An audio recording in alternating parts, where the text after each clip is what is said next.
123 millions. C'est le nombre de personnes qui ont été exposées à des conflits et des manifestations violentes dans le monde en moins d'un mois, soit entre le 16 janvier et le 13 février 2026.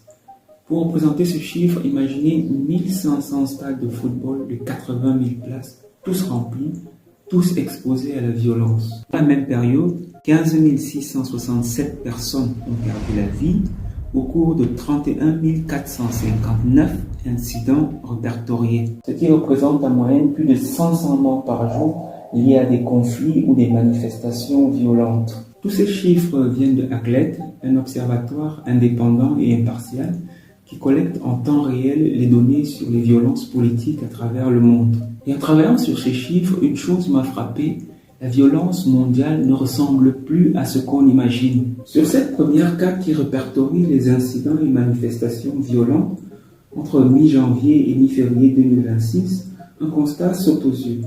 La violence est partout. Aucun continent n'est épargné. La quasi-totalité des régions du monde a connu au moins un incident violent.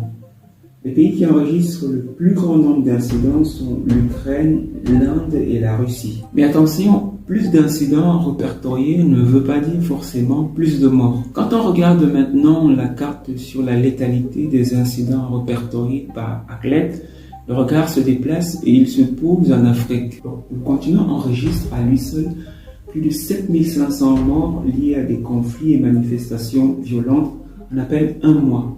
3 pays concentrent particulièrement l'attention: le Soudan avec 1321 morts, le Nigeria 996 morts, la RDC 335 morts. Des chiffres vertigineux, et pourtant ces violences font rarement la une des médias internationaux. La troisième carte change encore notre perspective. Ici, on ne parle plus seulement de morts, mais de présence humaine, de personnes vivant entre 1 et 5 km des incidents ou de manifestations violentes. Et là, le centre de gravité bascule vers le continent américain. Au Brésil, 21 millions de personnes ont été exposées à des incidents violents en un seul mois, avec 611 morts. Au Mexique, 13 millions de personnes ont été exposées, avec 490 morts. Des pays qui sont souvent associés dans les récits sur l'insécurité mondiale. Ces 3 cartes mises ensemble racontent quelque chose de très simple et de très dérangeant.